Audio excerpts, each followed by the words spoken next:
Hello नमस्कार दोस्तों, स्वागत है आप सभी का आर के वाई स्टडी में। दोस्तों आज हम रीजनिंग का पार्ट 5 देखने वाले हैं। दोस्तों इससे पहले मैंने 4 पार्ट आपके साथ प्रैक्टिस सेट जो हैं वो शेयर किए हैं। अगर आपने अभी तक उन्हें नहीं देखा है तो आप प्लेलिस्ट में जाकर हमारे चैनल पर देख सकते हैं। दोस्तों अगर पहला क्वेश्चन दिया गया है कि यदि शिल्पी का संबंध छेनी से है तो लेखक का संबंध किससे होगा, तो यहाँ पर आपको बताना है कि लेखक का संबंध किससे होगा। दोस्तों ये लिखा हुआ है कागज, ये लिखा हुआ है कागज। 4 ऑप्शंस इसमें दिए गए हैं, मेज, पुस्तक, कागज या पेन। तो दोस्तों जैसे शिल्पकार होता है, तो जब शिल्पकार कोई मूर्ति या प्रतिमा बनाता है तो छेनी से काट काट के बनाता है। तो जिस प्रकार का शिल्पी यानी कि शिल्पकार का संबंध छेनी से है, उसी प्रकार का लेखक का संबंध पेन से होगा। क्योंकि जो लेखक होता है, अगर कोई पुस्तक लिखता है लेखक, तो पुस्तक जो लिखने का काम करता है वो पेन करता है। यानी जो भी पुस्तक में लिखा जाता है वो पुस्तक में लिखने का काम पेन द्वारा किया जाता है। तो ऑप्शन नंबर डी इसका सही हो जाएगा, लेखक का संबंध पेन से होगा।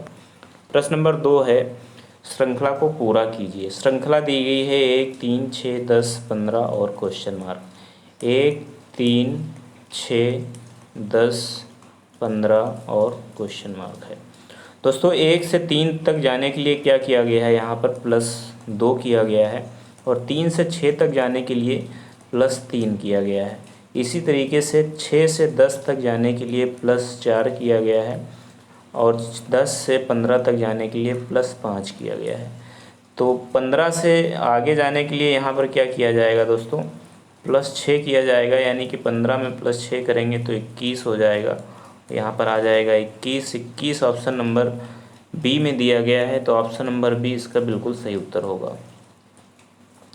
प्रश्न नंबर 3 देखते हैं। प्रश्न नंबर 3 है, 3 चीज़ें यहाँ पर दी गई हैं, चमड़ा, पानी, जंतु। बताना है इन तीनों में क्या संबंध है। दोस्तों इनका संबंध जानने के लिए सबसे पहले क्या बताते हैं, जो जंतु होता है यानी जो जंतु होते हैं इनमें चमड़ा होता है। आप सभी को पता है जंतुओं में चमड़ा होता है। तो जैसे ये यहाँ पर हम कर देते हैं और जंतु यानी कि सी यहाँ पर कर देते हैं। और जो पानी होता है ये इनसे अलग होता है, तो पानी को हम अलग कर देते हैं। यानी एक गोले के अंदर दूसरा गोला रहेगा और एक गोला बाहर रहेगा। तो ऐसा किस ऑप्शन में दिया गया है, ऑप्शन नंबर ए में 3 गोले आपस में जुड़े हुए हैं। इसमें एक गोले के अंदर 2 गोले दिए गए हैं, यानी ये भी गलत हो जाएगा। ये भी तीनों अलग अलग हैं। ऑप्शन नंबर सी इसका सही उत्तर हो जाएगा। प्रश्न नंबर 4 है, ब्लड रिलेशन का प्रश्न है दोस्तों। निकिता की माँ के भाई का बेटा सुरेश है। यहाँ पर लिखना है निकिता। निकिता की माँ को ऊपर लिखा जाता है, तो मान लीजिए निकिता की यहाँ पे माँ है। और माँ का भाई तो उसके बराबर में हम लिखेंगे यहाँ पर माँ का भाई। और भाई का क्या है, बेटा कौन है, सुरेश है। भाई का बेटा सुरेश है। तो बताना यह है कि सुरेश का संबंध निकिता से क्या है।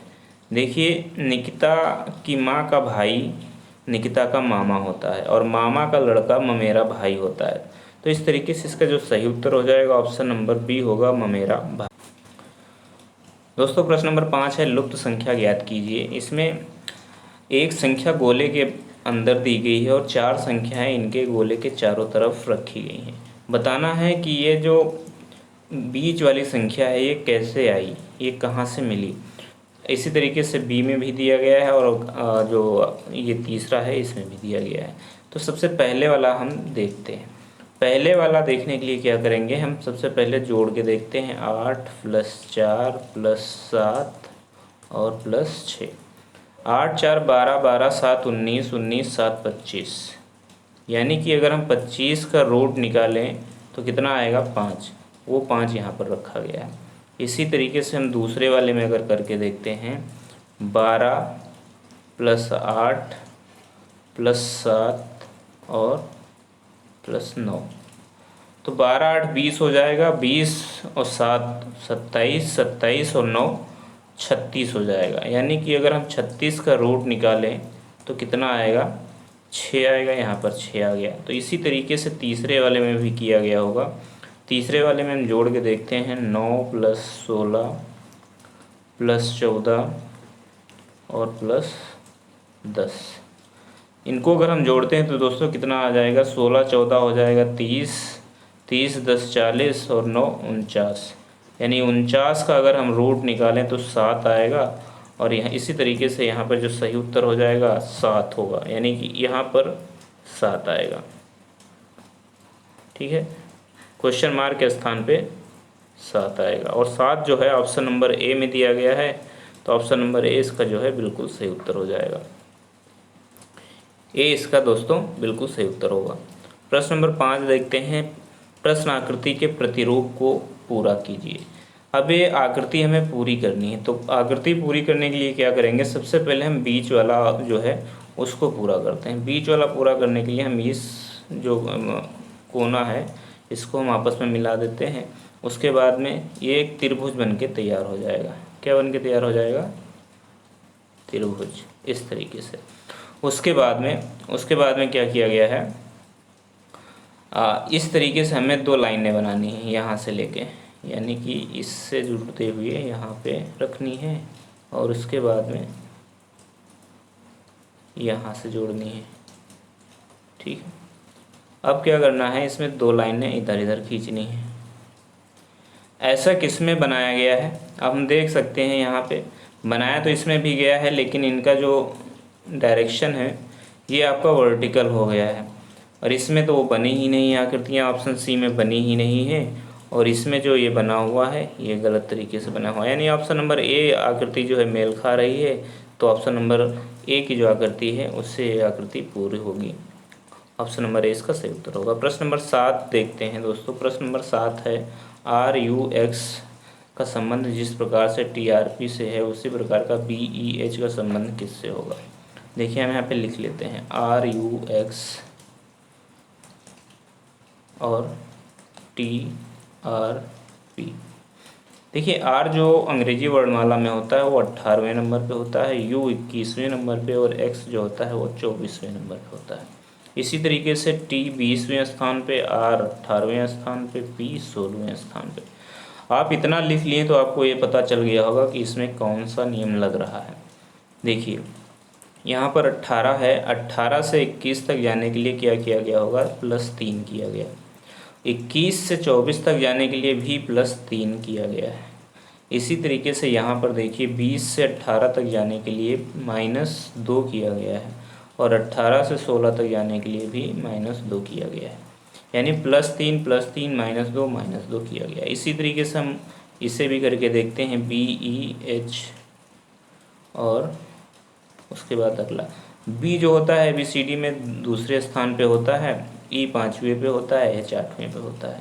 यानी 2 से 5 तक जाने के लिए हम +3 करेंगे और 5 से 8 तक जाने के लिए भी हम +3 करते हैं।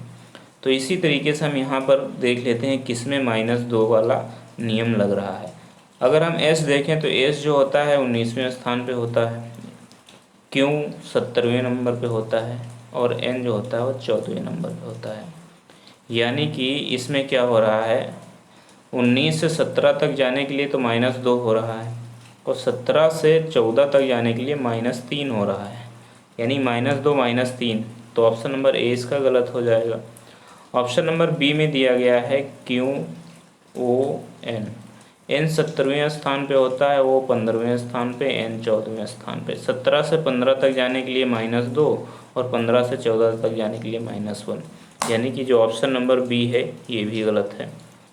ऑप्शन नंबर सी देखते हैं करके। ऑप्शन नंबर सी में दिया गया है क्यू ओ एम, क्यू 70वें नंबर पे होता है, ओ 15वें नंबर पे, एम 13वें नंबर पे। तो 17 से 15 तक जाने पर -2 करना पड़ेगा और 15 से 13 तक जाने के लिए भी -2 करना पड़ेगा, यानी कि ऑप्शन नंबर सी इसका जो है मेल खा रहा है, तो ऑप्शन नंबर सी इसका सही उत्तर हो जाएगा। प्रश्न नंबर 8 देखते हैं। प्रश्न नंबर 8 है, यदि m बराबर 13 है, कैन बराबर 18 है, यानी CAN बराबर 18 है, तो NECK का के बराबर क्या होगा। दोस्तों अंग्रेजी वर्णमाला में m जो होता है, m का स्थानीय मान 13 होता है, यानी कि m बराबर 13 होता है। C बराबर 3, A बराबर 1 और N बराबर 14। तो अगर हम इन सबको जोड़ देते हैं 14 1 15, 15 3 18, यानी कि अंग्रेजी वर्णमाला में जो अक्षर जिस स्थान पे है उसका स्थानीय मान जोड़कर ये संख्याएं आई हैं। तो उसी तरीके से हम नेक के जो अक्षर हैं इनको जोड़ लेते हैं, NECK। N जो होता है वो अंग्रेजी वर्णमाला में 14वें स्थान पे होता है, E अंग्रेजी वर्णमाला में 5वें स्थान पे, C अंग्रेजी वर्णमाला में 3रे स्थान पे और K जो होता है वो 11वें स्थान पे होता है। तो 14 5 19, 19 3 22 और 22 और 11, 22 11 कितना हो जाएगा 33, 22 11 33। तो 33 इसका सही उत्तर होगा, ऑप्शन नंबर C इसका बिल्कुल सही उत्तर हो जाएगा। प्रश्न नंबर 9 है इस कथन सभी आरेख आकृतियां हैं, सभी आकृतियां त्रिआयामी होती हैं, ये कथन दिए गए हैं। यानी जितने भी आरेख हैं, यहाँ पे हम गोला बना लेते हैं, आरेख, जितने आरेख हैं वो सभी क्या हैं, सभी आरेख आकृतियां हैं। ठीक है, सभी आरेख क्या हैं, आकृतियां हैं, और सभी आकृतियां त्रिआयामी हैं, यानी ये सभी क्या हैं, त्रिआयामी हैं। तो हम यहाँ पे एक गोला और बना लेते हैं। अब निष्कर्ष क्या दिया गया है, सभी त्रिआयामी आरेख हैं, यानी जितने भी ये त्रियामी हैं, ये त्रियामी वो सब आरेख हैं, नहीं ऐसा नहीं, त्रियामी सभी आरेख नहीं, आरेख कितने हैं, मात्र ये हैं आरेख। तो ये ऑप्शन नंबर जो पहला दिया गया है वो गलत है। दूसरा ऑप्शन दिया गया है सभी आकृतियां आरेख हैं, यानी सभी आकृतियां आरेख हैं, ऐसा नहीं, सभी आकृतियां तो यहाँ से लेकर यहाँ तक हैं, लेकिन आरेख कितने हैं, मात्र ये हैं। तो ये वाला भी ऑप्शन गलत हो जाएगा, यानी कि ऑप्शन नंबर जो ए है, कोई निष्कर्ष अनुसरण नहीं करता है, ये बिल्कुल सही उत्तर होगा। प्रश्न नंबर 10 है यदि ए का अर्थ प्लस, एम का अर्थ गुणा, डी का अर्थ भाग, एस का अर्थ माइनस हो तो ये संख्या दी गई है, उसका हमें मान निकालना है।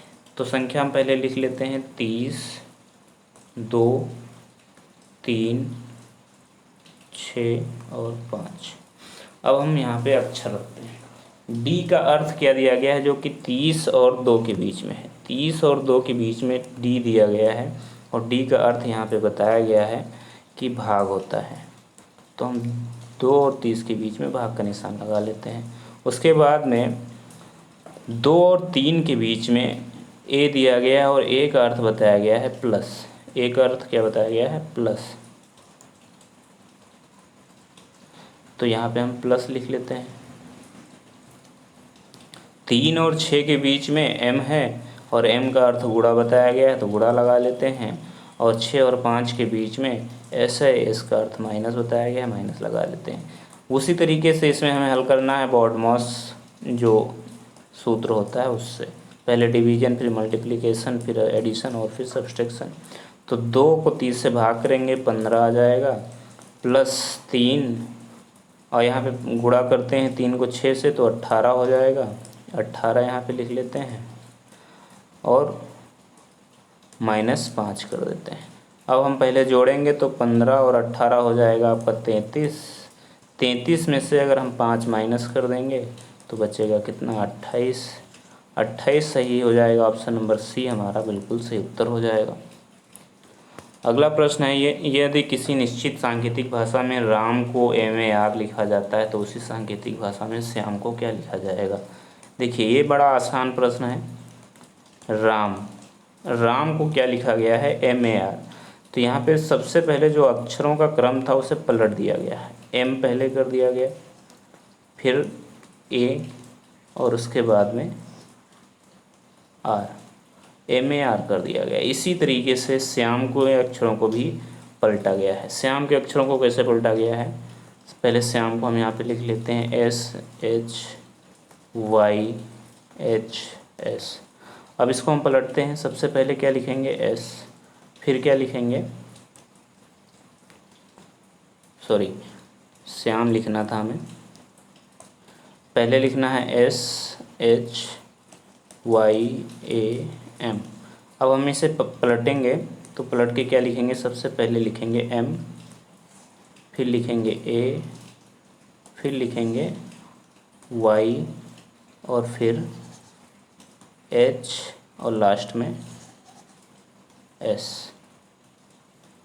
तो क्या बन जाएगा, MAYHS। MAYHS किस में है, ऑप्शन नंबर ए में है। ऑप्शन नंबर ए इसका सही उत्तर हो जाएगा।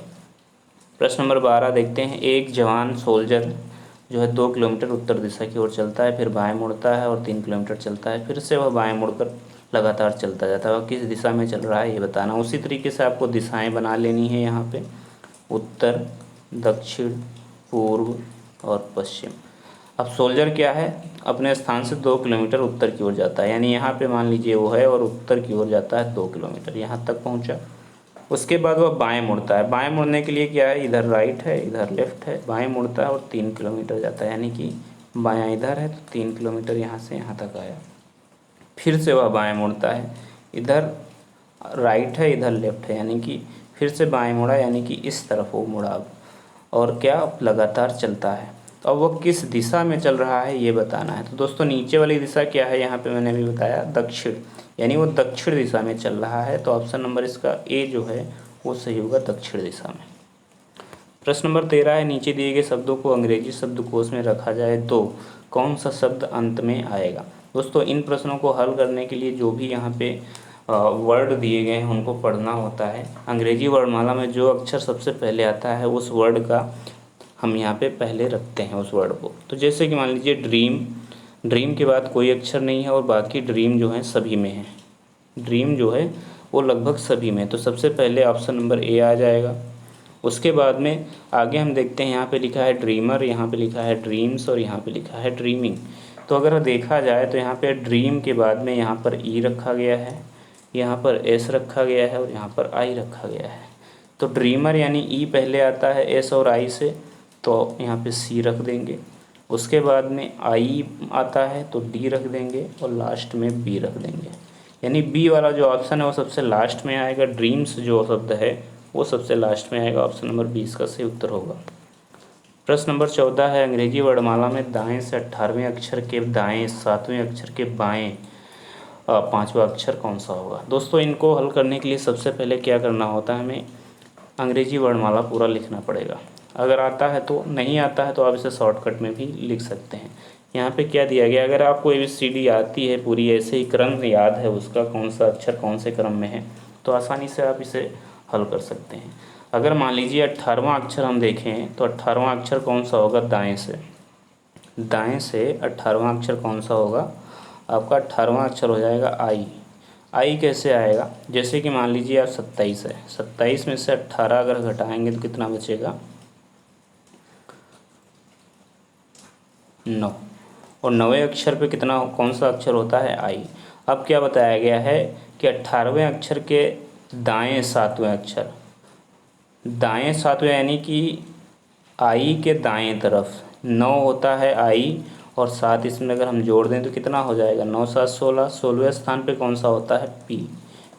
अब फिर से बताया गया है कि जो 7वां अक्षर है उसके बाएं कौन सा अक्षर होगा, यानी कि 16वें के बाएं कौन सा अक्षर होगा। तो 16 में से अगर हम 5 घटा देंगे तो 11 बचेगा, यानी 16 में से अगर हम 5 माइनस करें तो 11 बचेगा। 11वें अक्षर पे कौन सा अक्षर होता है, के। तो के इसका सही उत्तर हो जाएगा। अगर आपको ABCD का क्रम नहीं पता है तो आप इसे आसानी से कैसे कर सकते हैं, सबसे पहले आप इसे ABCD आप पूरा लिख लें, ठीक है। ABCD पूरा लिख लेंगे जब, IJKLMNOPQRSTUV WXY और Z। अब क्या करेंगे, हम यहाँ से क्रम लिखते हैं। 18वें अक्षर के सबसे पहले 18 लिखते हैं, 1 2 3 4 5 6 7 8 9 10 11 12 13 14 और 15 16 17 और 18। 18 पे कौन आया, आई आ गया। अब 18वें अक्षर के दाएं 7वां अक्षर, यानी दायां किधर होगा, इधर होगा, तो दाएं कौन सा होगा, 17 16, यानी 17 1 हो जाएगा, 16 2 हो जाएगा, 15 3 हो जाएगा, 14 4, 13 5 और 12 6 और जो 11 है वो हो जाएगा 7वां अक्षर, यानी जो पी है वो 7वां अक्षर है। अब पी के बाएं यानी कि इस साइड में कौन सा 5वां अक्षर, तो P1, पी को छोड़ के 1 2 3 4 5, 5वां अक्षर कौन सा हुआ के, तो के इसका सही उत्तर हो जाएगा। दोस्तों इस तरीके से आप कर सकते हैं, वैसे भी कर सकते हैं। जो ऑप्शन इसका है ऑप्शन नंबर ए इसका बिल्कुल सही उत्तर हो जाएगा। आपका पहला वाला जो तरीका है वो ज़्यादा आसान रहेगा आपको, अगर आपको ABCD का क्रम पता है। प्रश्न नंबर 15 देखते हैं, लुप्त संख्याएं ज्ञात कीजिए। दोस्तों इसमें लुप्त संख्याएं जो है ज्ञात करना है, नियम क्या लागू हुआ है ये मैं आपको बताता हूँ। सबसे पहला वाला हल करते हैं। पहला वाला अगर हल करें यहाँ पे, तो सबसे पहले जैसे 49 है, 49 का अगर हम रूट निकालेंगे तो कितना आएगा 9, 7 आएगा, ठीक है 7 आएगा। उसके बाद में 36 का रूट निकालें तो 6 आएगा, और 64 का रूट निकालें तो 8 आएगा, और 25 का रूट निकालें तो 5 आएगा। अब इनको हम सबको जोड़ देते हैं, 8 5 13, 13 6 19, 19 7 कितना हो जाएगा 26। तो इसी को यहाँ पे रखा गया है। उसके बाद में हम इसको अगर जोड़ें यहाँ पे तो क्या हो जाएगा, 81 का आ जाएगा आपका 9, और 9 का आ जाएगा 3, 16 का 4 और 25 का 5। इन सबको जोड़ देंगे कितना आ जाएगा 9 3 12, 12 4 16 और 16 5 21। इसी तरीके से भी यहाँ पे करना है हमें। तो तीसरे वाले को हम करके देखते हैं, 64 का रूट निकालते हैं तो 64 का रूट 8 होता है, 25 का रूट 5 होता है, 144 का रूट 12 होता है, और यहाँ पे 26 नहीं, यहाँ पे 36 होगा, ठीक है याद रखेंगे, यहाँ पे 36 होगा। तो 36 का रूट कितना होता है, 36 का रूट 6। तो इस तरीके से क्या आ जाएगा 6 12 5 8, तो 12 6 18, 12 6 18, 18 5 23 और 23 8 31। ऑप्शन नंबर डी इसका सही उत्तर आ रहा है, 31 का सही उत्तर हो जाएगा। प्रश्न नंबर 16 है, दिए गए समूह में विषम को पहचानिए। विषम को पहचानने के लिए क्या किया गया है, यहाँ पे देखिए जो 8 है ये 2 का क्यूब है, 2 का क्यूब 8 होता है, और जो 64 है 4 चौको 16, 16 चौको 64, तो ये 4 का क्यूब है। 125 जो है वो 5 का क्यूब है, और जो 16 है दोस्तों 16 जो है वो 4 का स्क्वायर है। 16 क्या है 4 का स्क्वायर है। तो जो 16 वाला ऑप्शन नंबर बी है ये भिन्न है बाकियों से, तो ऑप्शन नंबर बी इसका सही उत्तर हो जाएगा। प्रश्न नंबर 17 है, विषम को फिर से पहचानना है कि भिन्न कौन है। देखिए यहाँ पे महीने दिए गए हैं और महीना बताना है इसमें से कौन सा भिन्न है।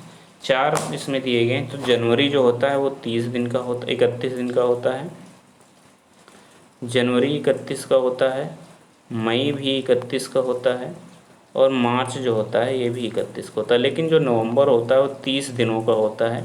तो इस तरीके से ये जो ऑप्शन नंबर डी है ये सबसे भिन्न है, तो ऑप्शन नंबर डी इसका सही उत्तर हो जाएगा। दोस्तों ये थे आज के हमारे रीजनिंग के महत्वपूर्ण प्रश्न। अगर वीडियो आपको पसंद आए तो लाइक और शेयर ज़रूर करना, सब्सक्राइब भी करना, बेल आइकन जरूर प्रेस करना, जिससे कि अगले वीडियो का आपको इन्फॉर्मेशन मिल जाए। धन्यवाद, जय हिंद, जय भारत।